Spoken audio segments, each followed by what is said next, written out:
पहाड़ों के घने जंगलों में बारिश का मौसम चल रहा था। आज सुंदरी कौवी के घर में सब खूब मौज मस्ती हो रही थी। सभी पक्षी उसके घर आए हुए थे क्योंकि आज सुंदरी कौवी के बेटे जग्गू कौवे का जन्मदिन था।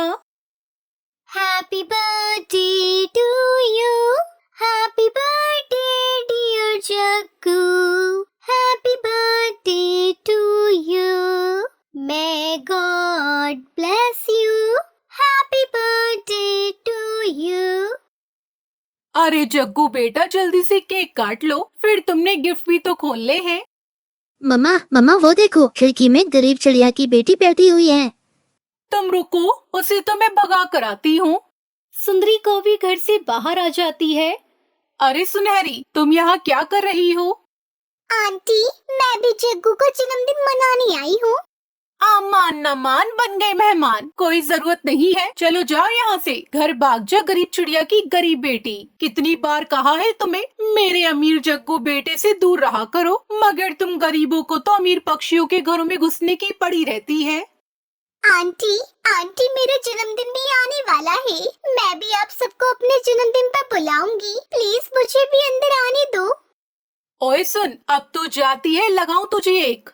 फिर रोती हुई सुनहरी चिड़िया वहाँ से चली जाती है। घर जाकर सुनहरी रोई जा रही थी। सुनहरी बेटा, मैंने आपको मना किया था कि वहाँ मत जाओ, वो पार्टी बड़े अमीर पक्षियों की है और हम ठहरे गरीब पक्षी, हमारा वहाँ क्या काम। क्यों माँ, क्यों हम गरीब क्यों है माँ, हम गरीब क्यों है? मैं गरीब बनकर जीना नहीं चाहती, मेरा भी दिल करता है मेरा भी जन्मदिन कोई धूमधाम से मनाए, केक आए, गिफ्ट आए, मुझे भी नए कपड़े, अच्छे खाना खाने को मिले। आपको नहीं पता, जग्गू वहाँ पर दूल्हे की तरह सजा हुआ बैठा था, अपने घर पर धूमधाम से पार्टी कर रहा था, और कल मेरा भी जन्मदिन है, किसी को कोई खबर नहीं है। सुनहरी बेटा, कितनी बार कहा है अपनी माँ को तंग ना किया करो, उन सबके पापा जिंदा है, वो कमा कर लाते हैं तो उन्हें सब मिल जाता है, मगर आपके पापा नहीं है इसलिए। ये सुनकर सुनहरी चिड़िया फूट फूट कर रोने लगती है। अगर मेरे पापा होते तो वो मेरा भी जन्मदिन धूमधाम से मनाते। सारी रात सुनहरी चिड़िया ऐसे ही रोते रोते सो जाती है। सुबह अगले दिन, माँ मुझे माफ कर दो, मैंने रात को आपको बहुत परेशान किया। अरे मुझे पता था मेरी बेटी समझदार है, वो सब समझ जाएगी। अच्छा जल्दी से नदी में नहाकर आ जाओ, आपको पता है ना आज आपका जन्मदिन है। हाँ माँ, मुझे पता है। फिर हम दोनों माँ बेटी रात को अपने घर के बाहर बैठकर खीर खाएंगे। सुनहरी चिड़िया नदी पर चली जाती है। तभी नदी पर जग्गू कौवा उसका दोस्त आ जाते हैं। सुनहरी देखो, ये खिलौना मुझे मेरे पापा ने ला कर दिया था कल मेरे जन्मदिन पर। हाँ, और तुझे क्या मिलेगा आज? मेरे ख्याल से तुझे मिलेगा ठेंगा, सुनहरी को मिलेगा ठेंगा। दोनों के दोनों पक्षी सुनहरी पर हंसने लगते हैं। तुम लोग यहाँ से चले जाओ, मैं कहती हूँ यहाँ से चले जाओ। अरे ये तो गरीब है, इसके पापा भी नहीं है, इसे कुछ नहीं मिलेगा। इसकी माँ के पास पैसे भी नहीं है कि इसके जन्मदिन पर केक ला कर दे या कोई महंगा तोहफा। फिर सुनहरी चिड़िया दुखी होकर वहाँ से चली जाती है। सुनहरी चिड़िया रोती हुई घने जंगल में जाकर बैठ जाती है।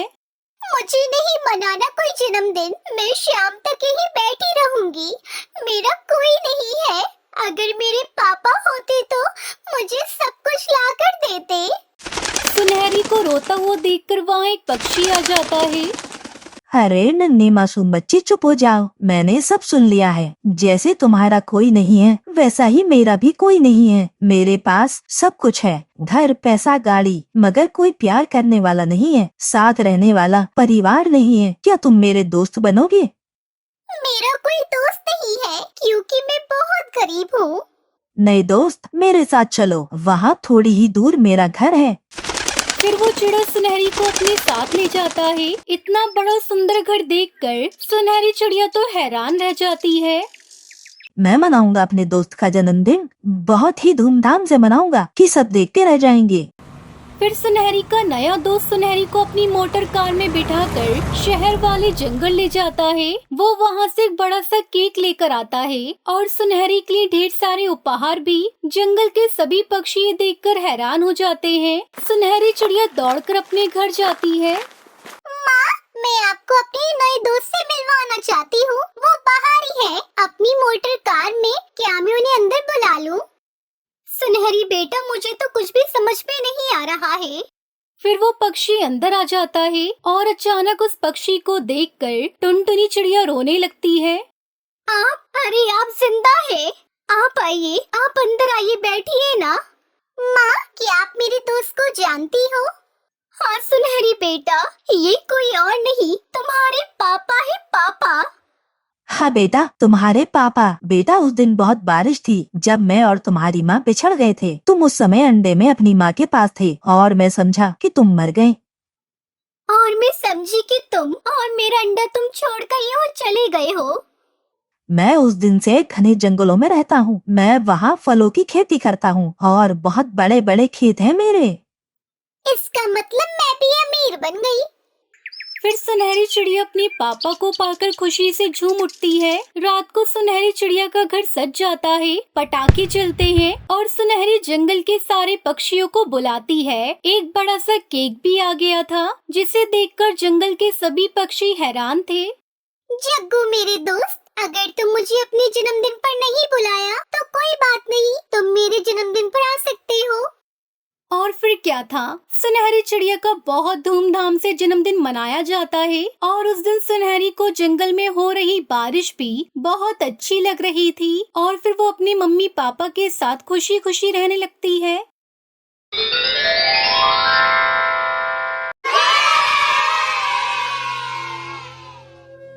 बहुत समय पहले उदयपुर के जंगल में टुनटुनी चिड़िया अपनी बेटी पिंकी चिड़िया के साथ रहती थी। टुनटुनी का पति कड़कनाथ मुखिया के घर काम करता था। एक दिन जब वो काम पर जाने लगा तब टुनटुनी बंटी कबूतर से कहती है, अजी सुनते हो, अगले महीने अपनी पिंकी पूरी 1 साल की हो जाएगी। मुझे अपनी बिटिया का जन्मदिन मनाना है। तुम ऐसा करना, मुखिया जी से कुछ रुपए उधार मांग कर लेते आना, ताकि मैं अभी से ही तैयारी शुरू कर दूं। तुम्हें पता है ना हम लोग कितने गरीब हैं। ये जन्मदिन मनाना हमारे बस की बात नहीं, बहुत खर्चे होंगे। तब तक आप लोग कमेंट पे बताएं 58 + 28 + 48 कितने होते हैं। अपने पति के मुंह से ऐसी बातें सुनकर टुनटुनी नाराज हो जाती है। जाओ, मैं तुमसे बात नहीं करती। मैं बिटिया का जन्मदिन मनाने की बात कर रही हूँ और तुम हो कि गरीबी का रोना रोने लगे। कोई ज्यादा खर्च नहीं होंगे। बिटिया की खुशी से बढ़कर हमारे लिए कुछ भी नहीं। जैसा मैंने कहा है वैसा ही करना। मुखिया जी से पैसे मांगना मत भूलना।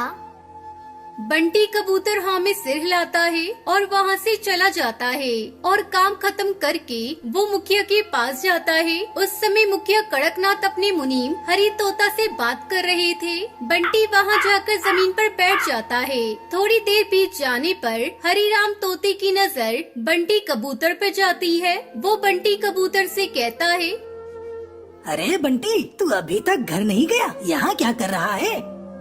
मालिक, कुछ रुपए चाहिए। मेरी बिटिया का जन्मदिन है। मेरी पत्नी ने मुझे पैसे लाने को बोला है। चल यहाँ से। मालिक तुझ जैसे मजदूर को पैसे उधार नहीं देते। अगर तुझे पैसे उधार चाहिए तो कुछ जेवर ला और अपने मकान के कागज ला, तब तुझे उधार मिलेगा। निराश बंटी कबूतर घर आकर टुनटुनी को सारी बात बताता है। तभी वहाँ पिंकी चिड़िया भी अपनी सहेलियों के साथ खेलकर वापस आ जाती है। मम्मा, आपको पता है आज तो बुलबुल का जन्मदिन है। उसने मुझे बुलाया है। माँ, मैं जाऊँ? हाँ चली जा बेटा, ध्यान से जाना। पर माँ, मुझे ये तो बताओ मेरा जन्मदिन कब है? सब पूछेंगे तो मैं उन्हें क्या बताऊंगी? और आप मेरा भी जन्मदिन मनाओगी ना? हाँ मेरी गुड़िया, मैं और तेरे पापा तेरा जन्मदिन जरूर मनाएंगे और तेरा जन्मदिन अगले महीने है। अपने जन्मदिन के बारे में सुनकर पिंकी बहुत खुश हो जाती है। माँ, आप मेरे जन्मदिन पर चॉकलेट केक लाना। मेरी सभी सहेलियों को चॉकलेट केक बहुत पसंद है और मुझे भी। अब मैं जाती हूँ। फिर पिंकी चिड़िया वहाँ से चली जाती है। बुलबुल का घर बहुत सुंदर सजा हुआ था। टेबल पर चॉकलेट केक था और सभी सहेलियां खुश नजर आ रही थी। बुलबुल ने केक काटा। वाओ, कितनी सारी यहाँ गुब्बारे हैं और केक भी। वहीं दूसरी तरफ बंटी कबूतर टुनटुनी से कहता है, टुनटुनी, तुमने अपनी बेटी को झूठे सपने क्यों दिखाए? बिना पैसों के उसका जन्मदिन हम कैसे मनाएंगे? उसकी चिंता तुम क्यों करते हो जी? मेरी माँ ने मुझे चांदी के पायल दिए हैं, मैं उसे पहनती नहीं, कई सालों से पेटी में पड़ी हुई है। कल तुम उसे ले जाकर बाजार में बेच देना। समय गुजरने लगता है और पिंकी का जन्मदिन आ जाता है। टुनटुनी और बंटी कबूतर अपनी बेटी का जन्मदिन धूमधाम से मनाते हैं। बच्चों, इस कहानी से हमें सीख मिलती है कि माता पिता हमेशा अपने बच्चों की खुशी चाहते हैं, इसलिए हमें भी उनकी खुशियों का ख्याल रखना चाहिए।